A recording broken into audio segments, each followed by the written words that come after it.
Maayong buntag sa inyong tanan. Mga kababayan ko, ako si Daniel Romina, member ng LGBT community.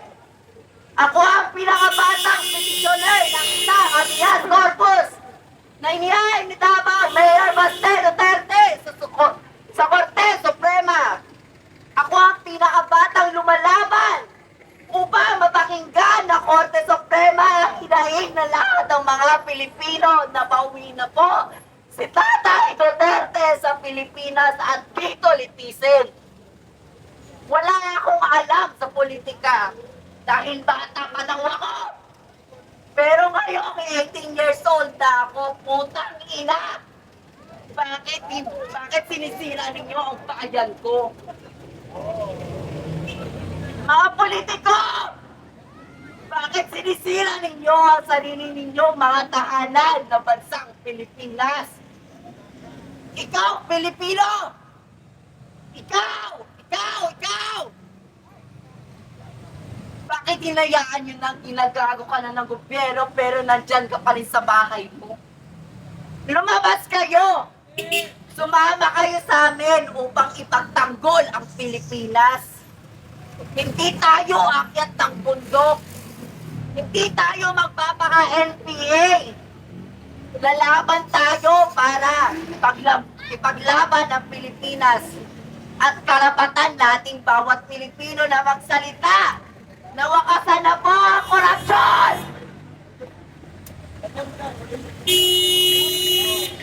Na nangyayari dito sa bansang Pilipinas. Hindi tayo nandito para makipaglaro sa kanila. Nandito tayo para lumaban gamit ang ating boses. Naway wakasan na ang maling gawain ng mga politiko.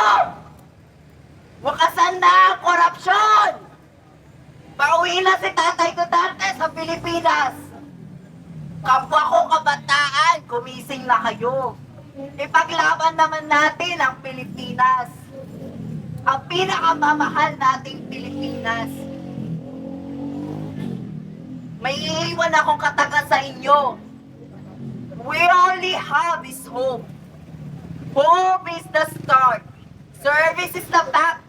And meaningful change is the destination.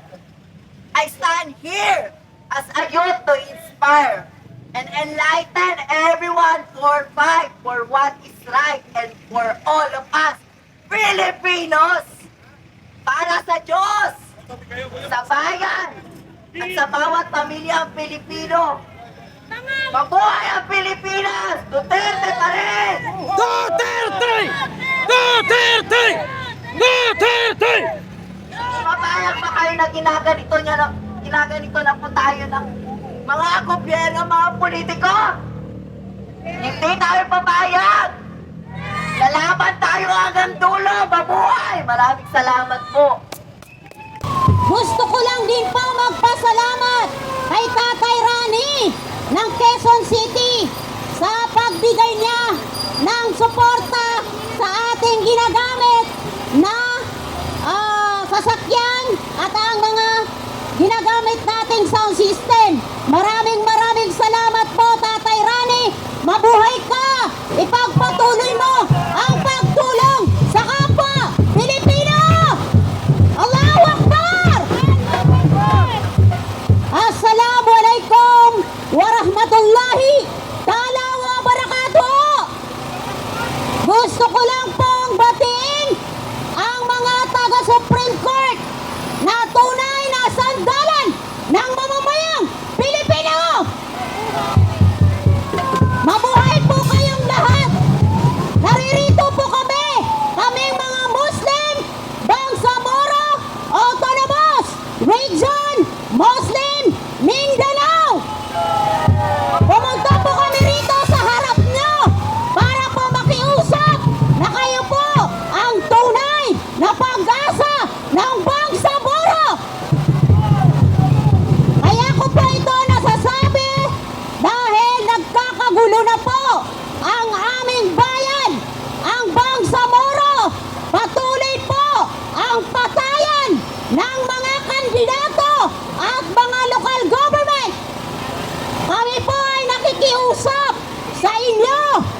na tulungan niyo po kami maayos ang bansang ito.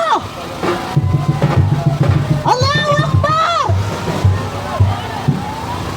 Unang-una po, ang rason po kung bakit po ako nandito para po ipakita ang suporta ng Bangsamoro Autonomous Region Muslim Mindanao para sa pamilyang Duterte, lalo na kay Tatay Digong na siya ang tunay na nagmahal sa ating sambayanan Pilipino. Ako po ay nakikiusap sa lahat ng membro ng Supreme Court. Maawa po kayo sa mga new generation na makikinabang sa ating bansa. Kami po ay pumarito, hindi po manggulo.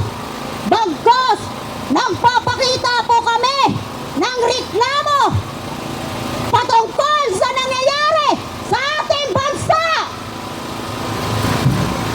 Sa aming mahal na Supreme Court, Justice Gismondo, maawa po kayo. Si Tatay Digong, dapat po, dito po siya, litisin sa ating bansa. Mayroon po tayong tinatawag na jurisdiction ng ating bansa. Anong saysay na mayroon tayong Supreme Court na hindi na dapat dalhin si Tatay Digong sa ibang bansa. Bagkus dapat ibalik at dito siya litisin sa Pilipinas. Allahu Akbar! Duterte! Duterte! Duterte! Doon naman po sa mga Congress na panay ang banat sa pamilyang Duterte.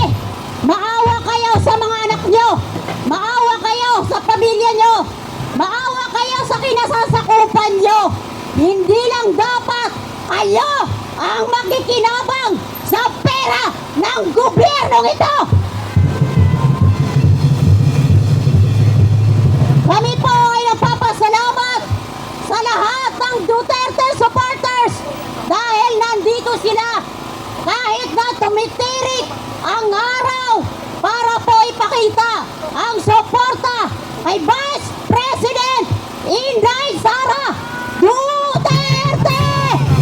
Duterte! Kami po ay lumalaban na hindi na dapat ipagpatuloy ang impeachment na yan dahil po hindi po makatarungan dahil ang mga nandyan sa Supreme Court ay puro mga may background na mga masasama. Number 1, Madriaga involved sa kidnap o ransom. Hindi na po ba tayo makikialam, mga kapwa ko mga Pilipino, mga Bangsamoro? Dapat po magkaisa tayo labanan ang rehimen Marcos! Marcos! Alam ko na ikaw ay napapaligiran ng mga buhaya, mga higanteng mga buhaya. Maawa naman po kayo sa aming mga Muslim. Maawa kayo sa sambayan ng Pilipino. Allahu Akbar!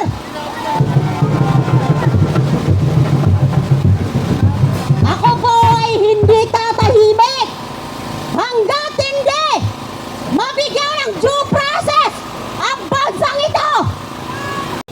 Kundi kayo na magdesisyon para sa desisyong ito.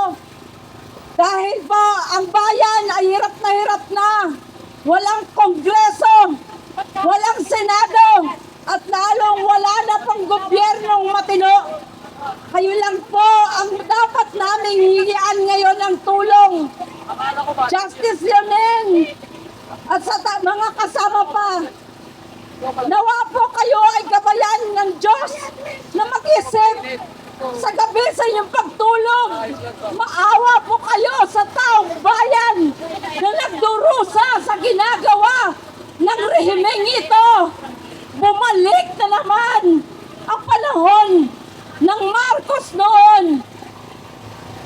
panggigipit sa lahat ng nagsasalita laban sa kanya. Nawa po, ang jurisdiction ninyo ay ilabas na ninyo dahil ang ICC na walang karapatan, walang jurisdiction kay Tatay Digong ay nananamantala, maleta ng ating pera, dinala doon para bigyan ng kahirapan at pagdurusa si Tatay Digong. Hindi pa ba po sapat ang ginawa niyang 6 na taon?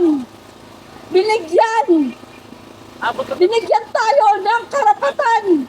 Binuhay ang ating bansa, ang ating ekonomiya. Kahit na tayo ay naroon sa COVID, ang tao ay nagsusurvive. Ngayon po wala na. Kami po na ina ng tahanan. Eto po kami, dumudulog sa inyo. Hindi ko na kaya paano pahahatiin ang kinikita ng aking asawa sa araw-araw. Hindi ko na alam paano ko pabibigyan ang aking mga anak dahil wala na kaming pagkukunan. Ang pagtaas ng presyo ng bilihin. Hindi na namin alam unless na tayo ay kasama nila sa pagnanakaw. Naawa po kami. Hindi lang sa mga pulis, hindi lang sa mga nasa sa kasundaluhan. Alam namin ginagawa nyo ang inyong trabaho, ngunit tingnan po ninyo, dahil kayo po ay ginagamit kayo para manlapaan ang pakaban ng bayan, wala nang natira. Ano pa ang bukas ng ating pamilya? Laganap ang krimen, laganap ang korupsyon, ang drugs. Sana po marinig ninyo, justices, ang kagalang-galang na Supreme Court. Nawa po kami ay inyong pakinggan sa ilang araw namin to. Kayo po ay magdesisyon na sa habeas corpus na nire-request ng pamilya Duterte. Kami po ay mga mamamayan na walang bayad. Ako po ay ina, umalis ako ng aking tahanan upang lumuhod sa inyo, magmakaawa. Kayo na lang po ang tanging pag-asa ng bayang ito. Nawa po sa aming araw-araw na pagpunta dito, hindi po kayo bingi, hindi po kayo bulag. Kayo po ay may isip, may puso, gamitin ninyo ang inyong kapangyarihan para ibigay ang hustisya sa pamilyang Duterte at sa taong bayan na binaboy ng gobyerno ni Marcos. Maraming salamat po sa inyong lahat.